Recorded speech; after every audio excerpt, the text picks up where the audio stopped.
Tingin nyo kaya, ano bang gusto nyo makamit ngayong bare months po nito, sa tingin nyo? Ano, siguro scholarship sa college. Saka, tawag dito, financial, gano'n. Pero di ba sa tingin nyo kaya, natatakot rin ba kayo sa pandemya o sa tingin nyo parang hindi na po talaga? Parang hindi na. Bakit po kaya? Kasi, parang okay na naman lahat. Para siguro hindi na naman siguro babalik. Pero syempre, kailangan pa rin natin maging hygienic para, ayun po. Pero ito po, di ba nung nangyari po ang pandemya, ang daming mga namamatay, napupulad natin yan sa balita at sa online, no? Pero tanong ko lang po, kayo ba yung natatakot sa kamatayan? Naiisip niyo ba ito minsan? Minsan naiisip ko. Pero siguro, hindi naman siguro ako natatakot. Kasi parang okay na rin naman ako. Parang hindi na rin naman ako natatakot naman. Sa tingin nyo kaya, ang kamatayang buhay kailangan paghandaan o tatanggapin lang natin na parang darating lang talaga bigla? Kailangan paghandaan yun. Ayun yung tinuro sa akin since bata pa ako. Kasi hindi lang naman ang purpose natin dito sa mundo is para mag-invest lang sa pangsarili natin. Siyempre, meron tayong God na na-create sa atin. At kailangan din nating bigyan din ng glory yung Panginoon. Ganun. Pero sa tingin nyo kaya, dahil ba sa pandemya, nagbago talaga ba ang buhay ng mga tao po? Siguro mentally, nagbago din. Tapos, syempre, marami rin na-depress, maraming na-stress nung Siguro malaking tulong din para rin makapag self-reflect tayo. Pero mas malaki yung impact na negative sa atin. Sige, ito po. May iba mga kanito na tanong. Mabilis lang po ito, pero sunod po ito, no? Tanong ko lang po, active ba kayo sa mga social media like Facebook, TikTok, at iba pa? Survey lang po ito. Ayun po. Active po ako. Lalo po sa TikTok. Ito kasi tanong, no? Meron ba kayo nakikita minsan sa mga social media, nababasa lang, na-scroll daw minsan, no? Kung bakit may pandemya, may gera, may karahasan, at iba po nangyari sa paligid. Dahil parang punot dulo daw, lahat ng tayo nagkasala. Kaya merong kamatayan at merong pagsubok. Narinig po ba ito minsan? Hindi ko masyado na kasi siguro, hindi rin naman siguro nadaan sa newsfeed ko. Kasi hindi rin yun yung interest ko siguro. Kaya hindi nadaan sa newsfeed ko. Sige, ito. Sundan lang po ito para mas natin maintindihan lahat ito, no? Tanong ko lang po, kayo po ba isang mabuting tao po? Siguro. Hindi ko masasabi kasi iba't iba ang tingin ng tao sa akin. Pero siguro kung ako yung tatanungin, oo, okay naman. Mabuting tao naman ako. Pero sa tingin nyo kaya, paano natin po masasabi kung isang tao po ay mabuti po?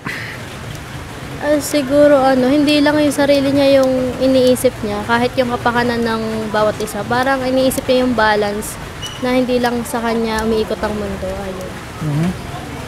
Ito kasi tanong ko po, no? Meron ba kayo napapansin minsan sa paligid, no? Yung mga mabuting tao, wala silang ginagawang masama, wala silang ginagawang kalokohan, kaya nga mabuti po eh. Common sense na nga lang po yung description na yun, no? Pero bakit ganun?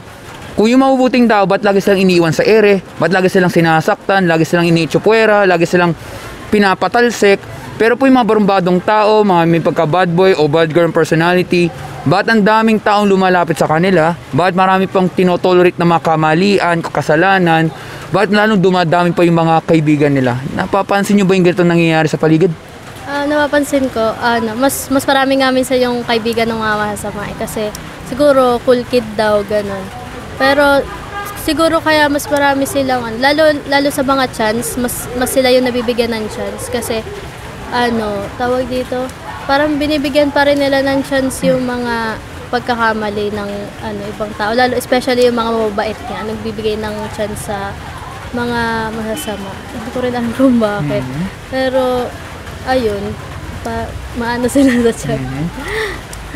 Pero sa tingin ko kaya, may problema ba mga tao sa pinipili nila magiging kaibigan? Kasi syempre, ang turo sa atin, di ba? Pag ikaw yung maayos ka sa ibang tao, talaga maganda yung magiging resulta, di ba? Parang gano'n yun eh. What you give is what you get ata yan eh.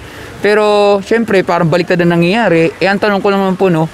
May mali ba ang mga tao sa mga pinipili nilang tao magiging kaibigan nila? O depende kaya to? Siguro para sa akin depende.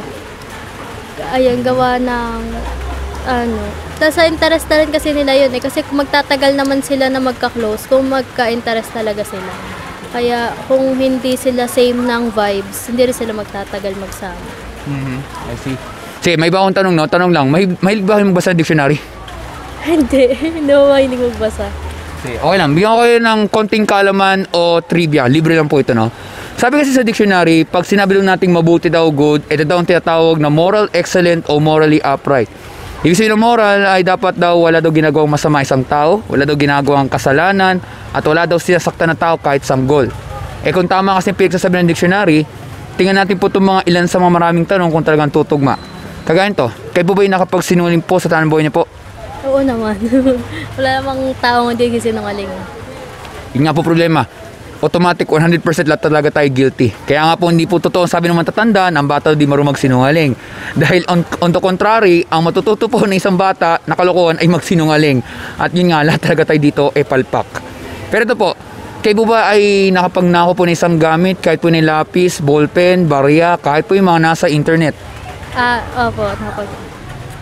Okay, mag-alala kasi kung ganun po ang nangyari, di lahat tayo nasa kulungan. Sobrang sikip na po at nagrereklamo na po ang gobyerno ng Pilipinas, no? Pero ang point lang kasi, kung hindi tayo mapagkatiwalaan sa maliit na bagay, ano pa kung sa malaking halaga? 1,000,000 piso man o 1 piso, tayo po natutukso hindi dahil sa price tag, kundi sa bagay na madali natin kuhanin o walang kahirap-hirap. Yun nga lang, ang totoo, lahat talaga tayo guilty at mas mabigat ang consequences kung matindi ang mga amount na nakukuha natin. Yun nga lang, marami talaga sa atin dito ang guilty. Na-appreciate ko po yung patience and honesty, pero ito po, kayo po ba ay nakaras na magalit sa isang tao? Oo naman, nagati pa nga ako eh. Nawawala ba stress natin pag tayo ay nagagalit? O Hindi. lumalalo? May part na parang pag nakaganti ka na, ang sarap sa pakiramdam. Pero parang minsan nagka-crave ka pa for more na mag-suffer yung tao. Delikado yun, parang vengeance ata ang tawag po dyan, no? Pero yun nga po mahirap kasi lahat tayo may mga iba't ibang personality, may mga ganyan talaga, hindi maiwasan yan. Yun nga lang, may sinasabi kasi na kung di tayo, halimbawa, may sinasabi kasi na hindi natin kailangan barilin, saksakin, sampalin isang tao.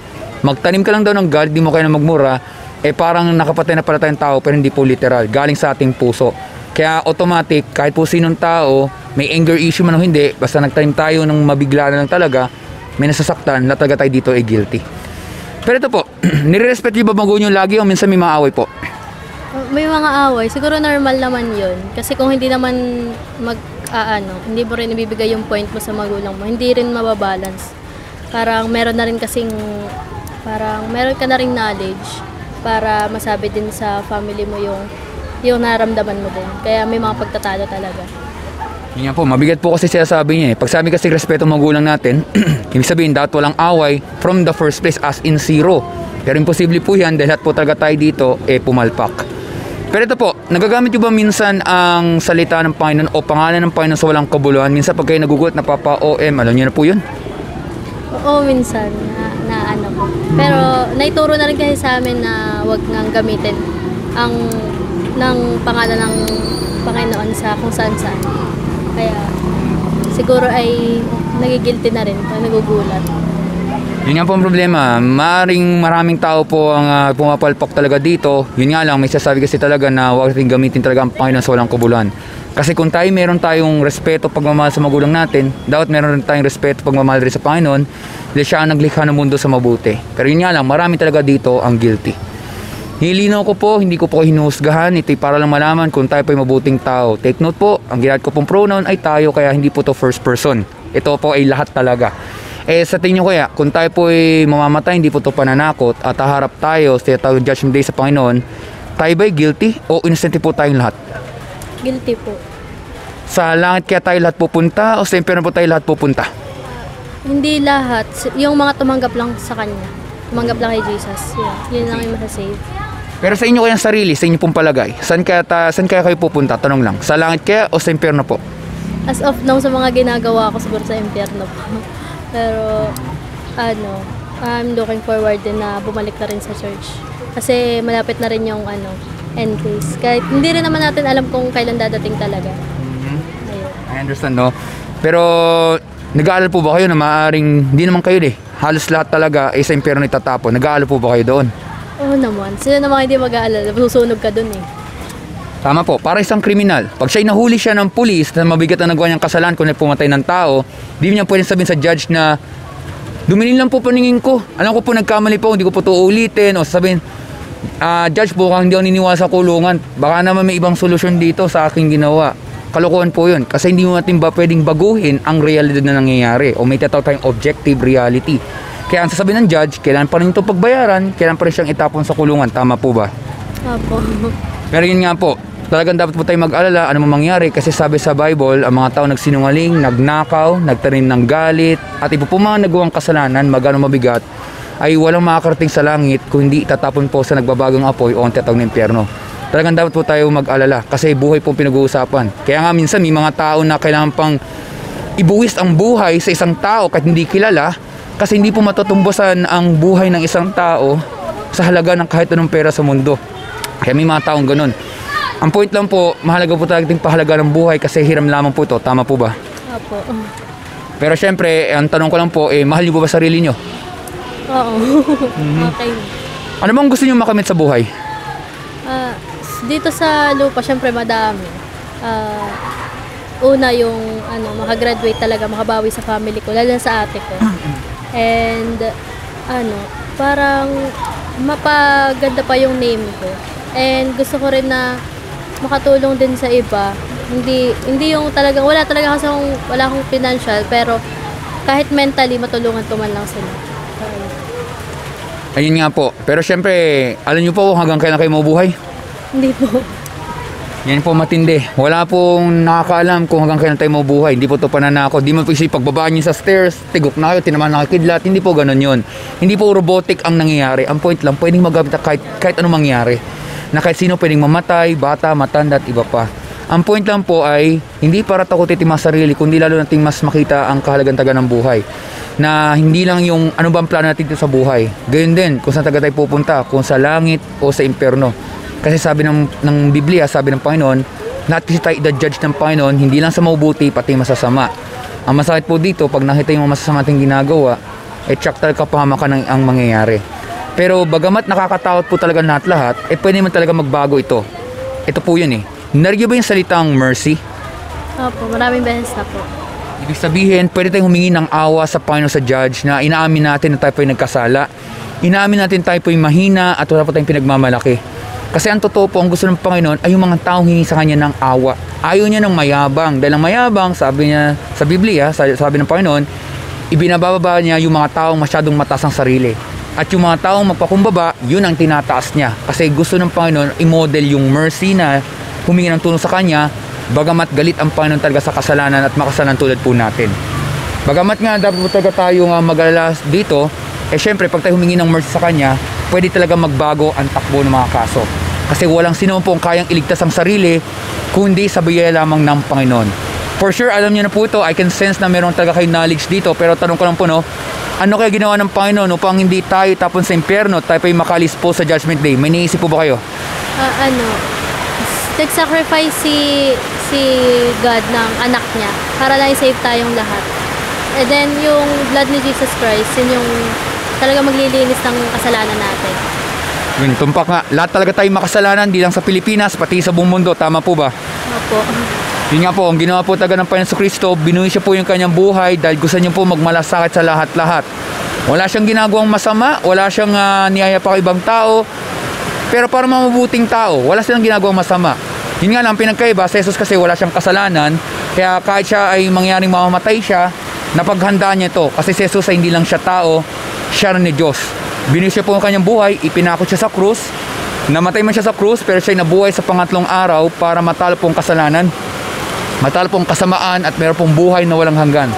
Naranasan niya lahat ng sakit, pighati, lahat-lahat. Pero ito'y planado kasi alam niya na kailangan mawakasan ang kasamaan. Kaya hanggang ngayon, totoo naman na hindi mananalo ang kasamaan. Kailanman hindi mananalo ang kasamaan dahil mananalo pa rin ang kabutihan. Totoo pa rin po yun. Pero yun ay sa Panginoon, hindi sa mga tao. Dahil sa ginawa niya, ay mapapasag na po yung kasamaan, mababayaran ang kasalanan sa libutan dahil sa kanyang dugo. Nabuhay siya ng pangatlong araw para hudyat na natapos na po talaga ang kasamaan. Ang kaligtasan po kasi ay galing lang sa biyaya ng Panginoon at wala sa ating mabubuting gawa. Pero itong tanong ko po, no, ano kaya yung dalawang bagay para makamit yung kaligtasan bagamat nasa biyaya lamang ng Panginoon? Meron kayong idea? Yung tanggapin nga si Jesus Christ ng buong puso talaga na siya talaga yung nag-save sa'yo. And syempre, aminin mo lahat ng kasalanan mo na syempre lahat naman tayo tao lang. Parang wala namang ibang makapaglinis din kundi si Jesus Christ lang. So, ayun. Okay. Ganito, narinig niyo ba yung salitang repentance? Opo, maraming beses na rin po. Ibig sabihin po ng repentance ay parang parang sa sakit. Di ba gusto niyo pong gumaling? Opo. Hindi po yung perfectong proseso. Nagkakamali rin po tayo 24 oras. Pero ang pinagkaiba ay hindi tayo lagi mamumuhay sa kasalanan. Lagi nating tatalikuran nagawang kamalian at lagi nating babaguhin ating puso at isipan. Yun ang repentance. Change your mind. Ika nga. At ang pangalawa po, yun na nga yung binanggit nyo, yun nga yung pananampalataya nga sa Panginoong Hesukristo lamang bilang Panginoon tagapagligtas. Repent and put your trust through Christ alone. Pag nagawa natin yung dalawang bagay na yun, tsak, pwede na tayo patawarin ng Panginoon ng walang condition. Agad-agad yun nangyayari yun. Bibigyan tayo ng bagong puso at isipan at higit sa lahat po, ano man ang pagsubok na pinagdaanan natin, lalong titibay ang pananampalataya dahil sa ginawa ng Panginoong Hesukristo lamang at dahil doon meron pong buhay na walang hanggan. Sa tingin nyo kaya, nagsasabi kayo ano totoo? Opo. Pero sa tingin nyo kaya, pag-iisipan nyo po ba ating napag-usapan po? Opo, pag-iisipan ko. Kasi, tawag dito, Christian na nga ako dati. Pero, may mga times talaga na bigla na lang talaga may dumadating na, ayun, kung hindi tao, minsan sa social media na parang nagpapaalala sa akin na, ayun nga, makasalanan ako at kailangan ko talaga magbago. Parang kailangan akong baguhin ng Panginoon din. At i-save din. Alam niyo naman po lahat naman nangyayari hindi aksidente po, tama po ba? Opo, lahat po ay nasa plano po ng Panginoon. Ang tawag po doon ay God's sovereignty. Narinig niyo ba yung salitang sovereign? Opo. Ibig sabihin po, ang Panginoon po ay soberano. Ibig sabihin, kahit po may mga Kristiyano na nakaranas ng iba't ibang mga pagsubok, inaalo po ang Panginoon para ma-remind yung mga tao nga, yung mga Kristiyano na hindi maligaw ng landas. Ganyan din po na yung mga hindi mananampalataya, nire-remind din sila na dapat nilang tingnan maigi nila kung ang buhay nila talaga ay nasa tamang landas o hindi. Dahil kailanman hindi nagkukulang po ang Panginoon sa mga bibigyan ng alala, babala at iba pa. Dahil ang kanya pong salita kasi yan ang magiging gabay natin anuman ang mangyari. Kayo ba nagbabasa po ng Bible? Dati po, hindi na po nababasa. Pero alam niyo po ba na ang Bible ay parang God's love letter? Opo. Ibig sabihin, hindi po natin kailangan muna maging malinis muna mula sa Kanya bago natin basahin ang Kanyang libro. Hindi po, pag tayo magdadasal, hindi tayo kailangan muna maging malinis muna bago tayo humarap sa Kanya.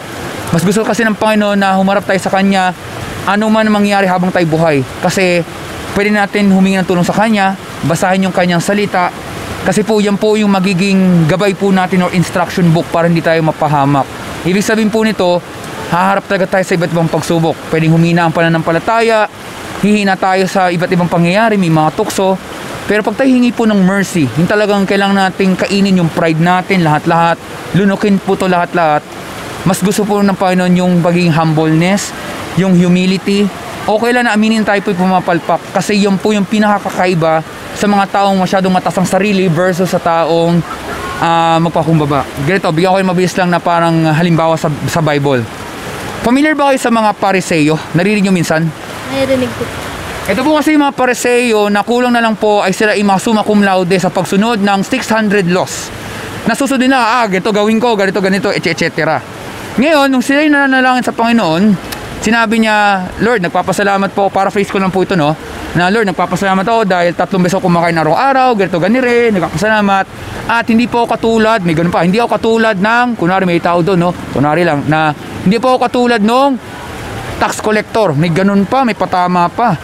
Pero yung tax collector, ang kanyang pananalig sa Panginoon ay ganito, hindi niya kayang itaas yung kanyang mukha sa taas. Sabi niya, Panginoon, mahabag kayo, maawa kayo sa akin, mercy. At ang sinabi ng Panginoon, mas kinikilala niya yung pananampalataya ng tax collector na humingi ng mercy. Kasi binababa niya yung mga taong mayabang ang sarili nila. At yung mga humbleness, yun ang tinataas. At pag tayo hingi po lagi ng awa sa Kanya habang ito'y available, hindi po tayo mapapahamak yan kasi dumidepende tayo sa Kanya lamang. Yung talino at galing, talaga sa kanya lamang. Dahil doon, pwede tayo makalampas sa mga kapahamakan talaga. Ang masamang balita, lahat talaga tayo guilty, lahat talaga tayo makasalanan, sa impyerno talaga tayo itatapon. Kasi kailangan makamit ang justice galing sa Panginoon, yung tatawag na wrath o puot ng Panginoon. Pero ang mabuting balita ay dahil sa ginawa ng Panginoon sa Kristo lamang, hindi lahat ng tao sa impyerno itatapon.